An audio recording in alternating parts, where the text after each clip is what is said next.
मुसलमान है भाई ना, सब मुसलमान है। और अभी जो मुलाकात है खालिस दीन की निस्बत से, दुनिया भी कोई गरज नहीं, कोई लालच नहीं, ना कुछ लेना ना कुछ देना। हदीस पाक में आता है जब मुसलमान खालिस दीन की निस्बत से मिला करते हैं ना तो अल्लाह रब्बुल इज्जत इनके जुदा होने से पहले इनके गुनाहों को माफ फरमाते हैं। अमल क्या, दीन की निस्बत से मुलाकात करना, अल्लाह रब्बुल इज्जत इसके ऊपर दे रहे क्या है, हम जैसे गुनाहगारों की गुनाहों की माफी दे रहे।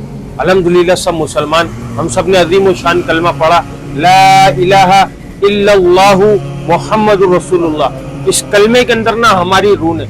इंसान पहले आलम अरवा में था, फिर दुनिया के पेट में आया, फिर माँ के पेट में आया, एक दिन कब्र के पेट के अंदर जाएगा ना।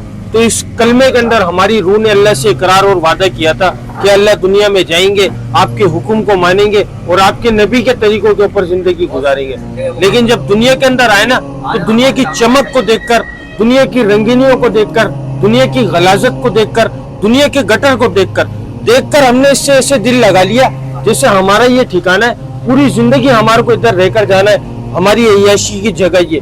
और अल्लाह ताला कुरान पाक में क्या इरशाद फरमा रहे, जिसका मफहूम है कि दुनिया मुसलमानों के लिए कैद खाना है, ये काफिरों के लिए जन्नत है। हम सबों ने इसको अपनी जन्नत समझ लिया कि जितने मौज मस्ती करनी है इधर कर लो, आखिरत में जो होगा वो देखा जाएगा।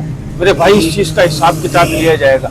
कब्र में उतारने के बाद सबसे पहले पूछा जाएगा कि बता तेरा पालने वाला कौन था, बता तेरे को रोजी कौन देता था, बता तेरी जरूरतों को कौन पूरा करता था। मुझ समेत कोई नहीं जवाब दे पाएगा। अगर हमने दुनिया की दौड़ लगाई होगी तो हमारे मुंह से दुनिया की बातें निकलेंगी, और अगर हमने आखिरत की तरफ, अल्लाह के दीन की तरफ दौड़ लगाई होगी तो हर सवाल का हम ऐसे जवाब देंगे पता भी नहीं चलेगा।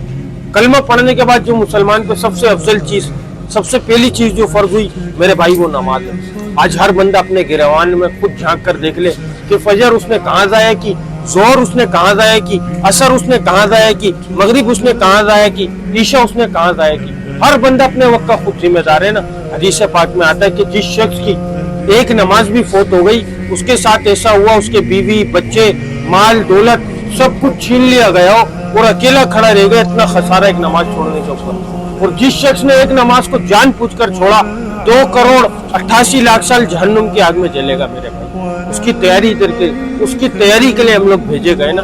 हमारे मकसद को पहचानना है कि हमारा मकसद क्या है। आज हर चीज में, दुनिया में जो हर चीज मौजूद है ना, इसका मकसद है। हर एक चीज का बल्ब रोशनी दे रहा है, उसका एक मकसद है। अगर वो रोशनी नहीं देगा निकाल कर फेंक देंगे।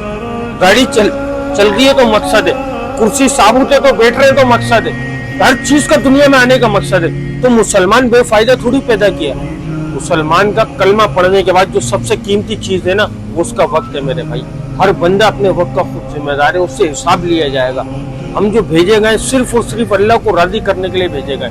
अल्लाह ताला क्या फरमा रहे कि मेरा बंदा मेरे पास आए तो मुकम्मल कामयाब होकर आए। मुकम्मल कामयाबी तिजारत में, वजारत में, सदारत में, किसी ओहदे में, किसी डिग्री में, मेरी सोच में, मेरी चालाकी में, मेरी जहानत में, मेरे माल में, मेरी दुकान में, मेरे बंगले में, मेरी गाड़ी में, मेरे बीवी बच्चों में, किसी चीज में कामयाबी नहीं है। खुदा की कसम, कामयाबी का जो दारो मदार है वो जनाब नबी करीम सल्लल्लाहु अलैहि वसल्लम वाले मुबारक तरीकों में, मुबारक अमालों में। जो इसके ऊपर जिंदगी गुजारेगा, खुदा की कसम सिर्फ वो शख्स कामयाब होगा जो इससे हटकर जिंदगी गुजारेगा।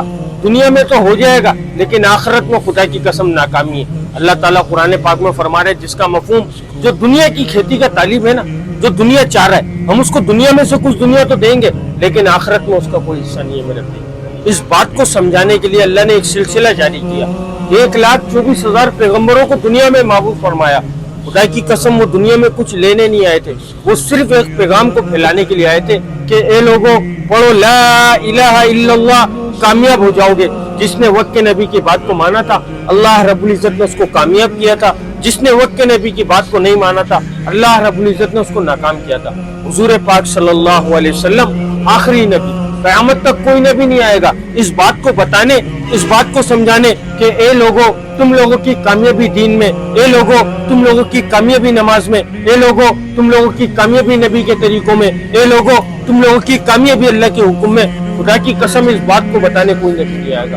इंसान कयामत तक आएगा लेकिन नबी कोई नहीं आएगा, क्योंकि आप सल्लल्लाहु अलैहि वसल्लम ने फरमाया मैं आखिरी नबी, मेरे बाद कोई नबी नहीं आएगा मेरे भाई। तो उसकी अब ये खत्म नबूवत की बरकत से किसकी जिम्मेदारी है? ہر اس شخص کی ذمہ داری، کسی عالم دین کی ذمہ داری نہیں، کسی مفتی کی ذمہ داری نہیں، ہمارے باپ کی ذمہ داری نہیں، ہر اس شخص کی ذمہ داری، ہر وہ بندہ اس محنت کا ذمہ دار ہے جس کے سینے کے اندر لا الہ الا اللہ محمد رسول اللہ ہے، وہ اس محنت کا ذمہ دار ہے، اس سے پوچھا جائے گا میرے بھائی۔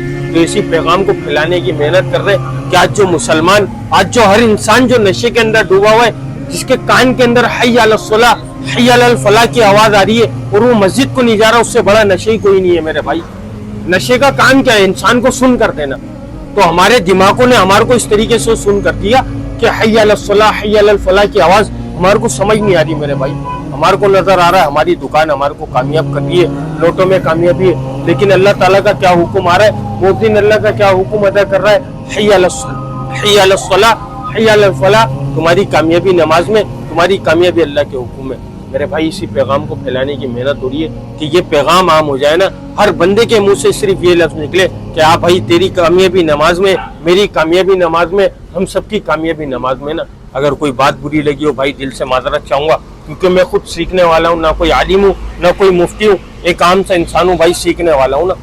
اللہ پاک ہم سب کو اس پر عمل کرنے کی توفیق عطا فرمائے۔ بسم اللہ الرحمن الرحیم، اللہم صلی علی